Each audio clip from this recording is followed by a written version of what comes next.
Olá, começa agora mais uma edição do programa Conecta, que traz todas as informações aqui do Parlamento Catarinense. Eu sou o Thiago Toscani, repórter da TVAL, e comigo está também a jornalista Gisele Dalpiaz. Oi, Thiago. Olá você, todos que nos acompanham pela TVAL. Lembrando que nós estamos ao vivo no sinal aberto na região da Grande Florianópolis e também em Blumenau, no Vale do Itajaí. Sejam todos bem-vindos a esta edição de quinta-feira do programa Conecta aí com as notícias do Parlamento Catarinense. Além disso, o Conecta também é transmitido nas rádios do Desk de Florianópolis, Joinville e de Lages. Bem, o nosso primeiro assunto de hoje, Gisele, tem a ver com recursos da Lesc que vão auxiliar municípios afetados pelas enchentes, né? Explica melhor um pouquinho isso pra gente. Exatamente, Thiago. São 30 milhões de reais que a Assembleia Legislativa está doando, repassando ao governo do estado para a utilização, disponibilização para a recuperação aí dos municípios que foram atingidos pelas enchentes em Santa Catarina. Esses 30 milhões, vale destacar, são fruto da economia de gestão aqui do Parlamento Catarinense. Então, na manhã de ontem, houve uma cerimônia do governo do estado, né, no Teatro Pedro Ivo, no centro administrativo aqui na capital, onde o governador anunciou, então, a destinação desses recursos, um total de 150 milhões de reais de recursos vindos, não só da Assembleia Legislativa. Então, a Assembleia Legislativa destinou 30 milhões de reais, mas os outros poderes também deram a sua contribuição, né? Tribunal de Justiça, Tribunal de Contas, Ministério Público e o Poder Executivo também entrou aí com um percentual de recursos. Do total do montante desses 150 milhões de reais, 45% então são oriundos dos poderes, Assembleia, Tribunal de Justiça, Tribunal de Contas e Ministério Público, e os outros 55% são oriundos do governo do estado. Então agora já há disponibilidade desses recursos. O governador também anunciou que irá aplicar na segunda etapa do programa Recupera SC. E esse programa, Thiago, essa segunda etapa do programa, então, prevê a disponibilização de recursos para auxiliar os produtores rurais com a disponibilização de linhas de crédito e também para obras de infraestrutura. E o que foi muito destacado durante a cerimônia foi justamente essa união de esforços do Poder Executivo, de todos os poderes constituídos aqui do Estado para auxiliar os catarinenses nesse momento tão difícil, né, de perdas, de prejuízos aí. Inclusive, nós temos uma entrevista com o governador do estado, Jorginho Melo, e também com o presidente da Lesc, o deputado Mauro de Nadal. Vamos ouvi-los. Os poderes constituídos de Santa Catarina, capitaneados pelo Poder Executivo, estão vindo ao encontro dos prefeitos oferecendo dinheiro. O que a gente pediu? Que cada poder pudesse destinar parte dos seus recursos de final de ano para que a gente pudesse alcançar os prefeitos. E assim foi feito. O Tribunal de Justiça está dando 13 milhões, o Tribunal de Contas 13 milhões, o Ministério Público 10 milhões, a Assembleia Legislativa 30 milhões e o governo 84 milhões. Os deputados têm andado toda Santa Catarina e em todas as regiões nós temos impactos diretamente em nossos municípios e na vida das pessoas que vivem nos municípios. E o Parlamento Catarinense, em comum acordo de líderes, resolveu fazer este aporte de recursos, essa doação de recursos ao governo do Estado, para ajudarmos, não naquilo que o Estado já está fazendo a sua parte, que é ajuda humanitária, onde tem já a presença da União também fazendo esse suporte. Nós queremos algo diferenciado para ajudar os nossos prefeitos a fazer a limpeza da cidade, a recuperar uma estrada do interior, recuperar um bueiro que a chuva levou, uma ponte. Então esse é o objetivo, para nós darmos condições de trafegabilidade. Então esses 30 milhões, eu tenho certeza absoluta que somados aos recursos que o governo vai colocar, aos recursos também doados pelo Tribunal de Contas, Tribunal de Justiça e pelo Ministério Público, nós vamos conseguir atender basicamente todos os municípios que decretaram situação de emergência ou calamidade pública. E agora nós vamos falar de debates promovidos pela Assembleia Legislativa.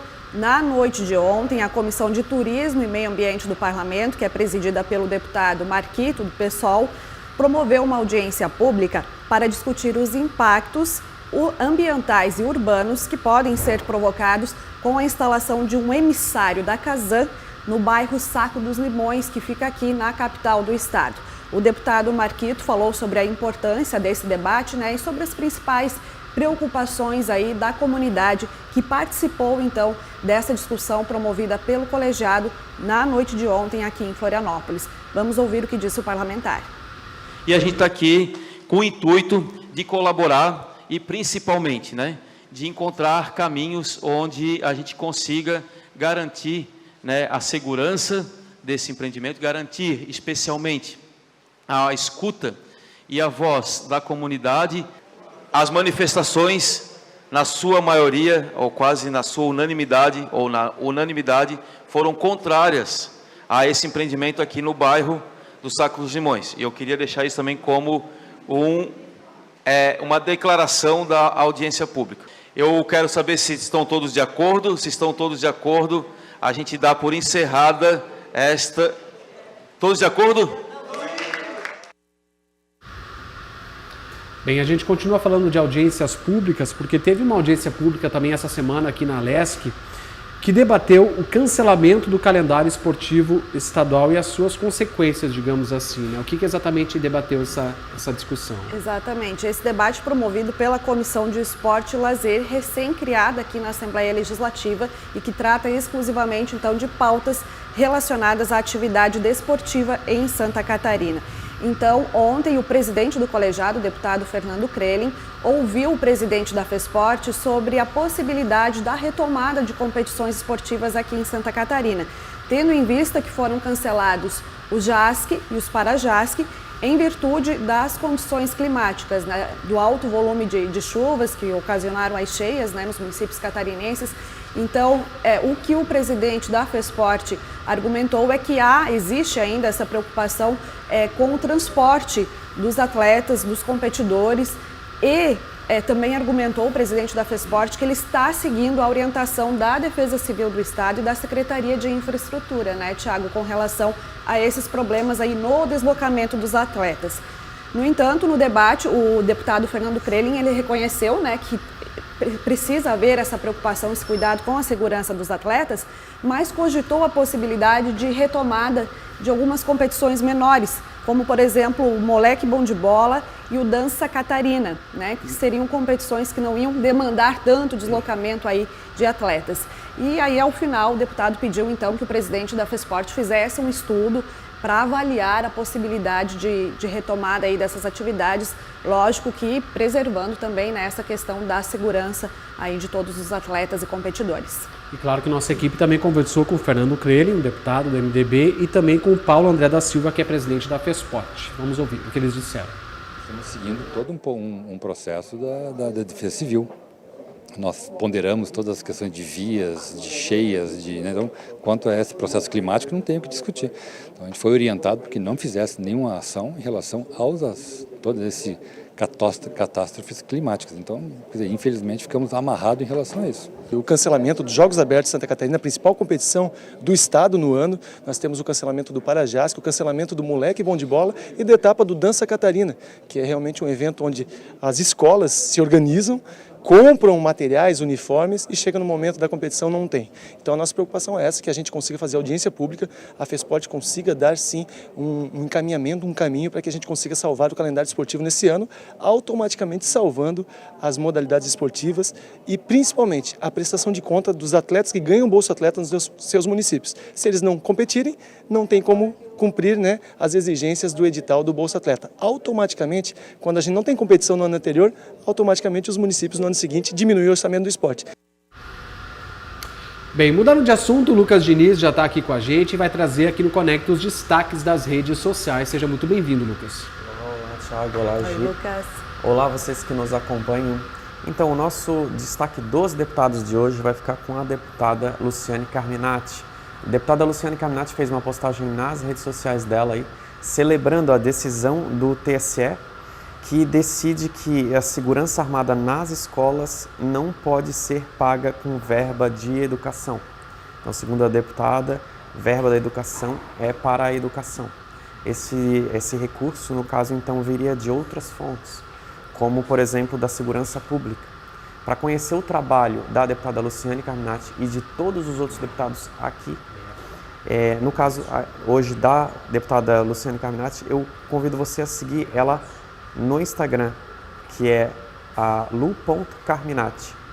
Já o nosso destaque vai ficar para um projeto que foi aprovado em plenário, um projeto que obriga a comunicação de nascimento de bebês, no caso essa comunicação feita ao Ministério Público do Estado ou ao Conselho Tutelar de bebês cujos pais tenham menos que 14 anos. Aí é um projeto cujo objetivo é reduzir o estupro de vulnerável. E não só esse projeto, mas muitos outros você pode acompanhar também no @AssembleiaSC. É isso aí. Tá certo, Lucas. Obrigado pela sua participação mais uma vez aqui no Conecta. Bem, a gente continua o programa agora falando de uma comissão de trabalho, né? Porque nessa comissão, essa semana, foi aprovado um projeto que fala basicamente da simplificação do atendimento público prestado ao cidadão. O que quer dizer isso, Gi? É isso mesmo, é simplificar, desburocratizar, facilitar aí o acesso da população catarinense a diversos serviços públicos de Santa Catarina. Esse projeto foi apresentado pelo deputado Mário Mota e foi então aprovado nesta semana pela Comissão de Trabalho, Administração e Serviços Públicos.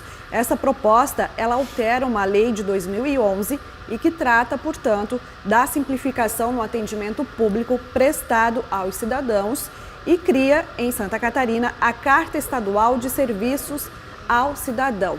Como a gente falou, né, Tiago, com o objetivo de desburocratizar, diminuir a necessidade de encaminhamento, de apresentação de tantos documentos, né? Hoje em dia a gente tem a carteira de identidade, que já tem inclusive o CPF junto, né? Facilitar o acesso da população a esses serviços públicos. E a gente tem, então, conversamos com o autor do projeto e ele explica o objetivo aí principal da apresentação dessa iniciativa. Vamos conferir. Quando você vai a uma repartição pública e exigem a certidão de nascimento, mesmo você tendo a carteira de identidade, a carteira de identidade funcional, a carteira de um conselho regional profissional, mesmo assim, às vezes, exigem a certidão de nascimento como se você tivesse que comprovar que está vivo, que você nasceu, quer dizer. Por exemplo, quando você leva uma cópia e um documento original a uma repartição pública, isso desde o tempo de Hélio Beltrão, ministro da desburocratização, o próprio servidor público poderia pegar o original, pegar a cópia, conferir se realmente é uma cópia e ele autenticar a nossa lei estadual está sendo adequada à lei federal. É mais uma comissão pela qual ela passou e eu espero que chegue ao plenário e venha receber a votação unânime dos meus colegas. E olha, na mesma reunião da Comissão de Trabalho, Administração e Serviço Público, foi aprovado um projeto de lei de autoria do presidente da comissão, que é o deputado Ivan Nates, do PL, que altera o Código Estadual de Proteção aos Animais. Mas eu queria que a Gisele explicasse exatamente o que ele altera, o que traz essa proposta. O objetivo dele, Tiago, é intensificar aí a punição às pessoas que praticarem, né, algum ato de crueldade, de maus tratos, agressão contra os animais. Então, essa proposta, basicamente, ela prevê que os responsáveis, né, pela agressão, por maus tratos aos animais, eles sejam penalizados, arcando com os custos para a recuperação desse animal, né? Como, por exemplo, o transporte, o tratamento, né? Todos esses custos que acabam, às vezes, sendo de responsabilidade do poder público, então ele transfere ao responsável pela agressão esses custos, né? O pagamento dessas despesas. E esse projeto também prevê que o animal, no caso de agressão do seu tutor, que ele não seja devolvido ao agressor, ao tutor. Mais uma medida, né, para ampliar aí a segurança, a defesa dos direitos dos animais. Lembrando que esse projeto ele faz uma alteração, então, né, Tiago, no Código Estadual de Proteção aos Animais, como explica o autor do projeto, o deputado Ivan Nates. Vamos conferir. O projeto regulamenta a questão dos maus tratos. As pessoas que causarem maus tratos aos animais ficam obrigadas a reparar os prejuízos que forem necessários à recuperação do animal maltratado. E também fica impedido de restituir o animal, ou seja, recuperar a guarda do animal que ele mesmo causou o maltrato. Então, é uma questão de regulamentação, a gente está adaptando o projeto de lei à nova jurisprudência do Tribunal de Justiça de Santa Catarina, a nova jurisprudência do STJ, que vem nesse sentido. E olha, ainda falando de comissões, a Comissão de Assuntos Municipais aqui da Alesc recebeu essa semana representantes da Associação dos Municípios do Planalto Sul de Santa Catarina e deles vieram aí várias demandas. Gisele, o que exatamente esse pessoal trouxe para os deputados aqui na Alesc? É isso mesmo, eles vieram para apresentar, né, Tiago, as principais potencialidades, as características aí da região e também as demandas, né, reivindicar aí apoio para as principais necessidades da região.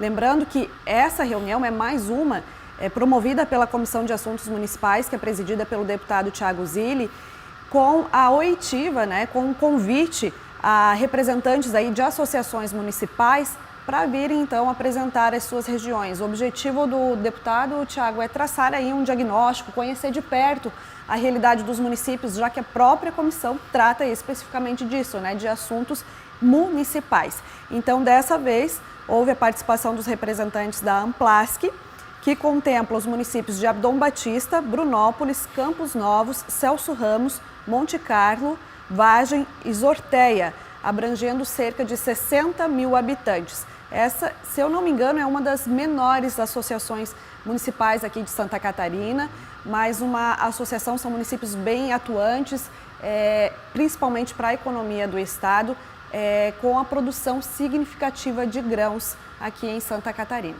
E a gente tem duas entrevistas dessa reunião, com o Volcir Canuto, que é presidente da Amplask, e também com o Thiago Zilli, do MDB, que é o presidente da comissão. Vamos ouvir o que eles disseram. A Amplask é composta por 7 municípios, é sediada lá no município de Campos Novos. E tivemos essa oportunidade, a Comissão de Assuntos Municipais nos abriu, está abrindo para todas as associações, essa oportunidade de mostrar um pouco da nossa região, da região do Planalto Sul, do Meio Oeste, mostrando as potencialidades que nós temos, que são muitas, na área do agronegócio, na área da indústria, do turismo, e também colocando as nossas dificuldades em todas as áreas da administração pública. A região da Amplask é uma das maiores produtoras de grão de Santa Catarina, na questão também das cooperativas, uma força muito grande, a questão também das hidrelétricas, né, das 8 que tem em Santa Catarina, 3 está lá na região da Amplask, né, e também toda a força produtiva. E claro, e eles também colocar os anseios deles, as reivindicações que é importante que o governo do estado possa fazer investimentos na região, porque é uma região importante para Santa Catarina. Bem, é isso, gente. O programa Conecta dessa quinta-feira fica por aqui, mas você pode acompanhar a nossa cobertura completa no site da Agência de Notícias, que é o agenciaal.alesc.sc.gov.br. Lembrando que logo mais tem a sessão ordinária, né, com a participação aí dos deputados, os pronunciamentos, e também hoje à tarde, a partir das 2 horas da tarde, o encerramento de mais uma edição do programa Parlamento Jovem, realizado aí pela Escola do Legislativo, com estudantes de instituições de ensino de Santa Catarina. Então, hoje à tarde, às 2 horas, sessão plenária para votação de projetos dos jovens deputados, com transmissão ao vivo pela TVAL e todas as informações, lógico, nos nossos canais de comunicação, nas redes sociais, no @AssembleiaSC. Lembrando que o Conecta vai ao ar sempre às terças, quartas e quintas-feiras, antes das sessões ordinárias. Até a próxima.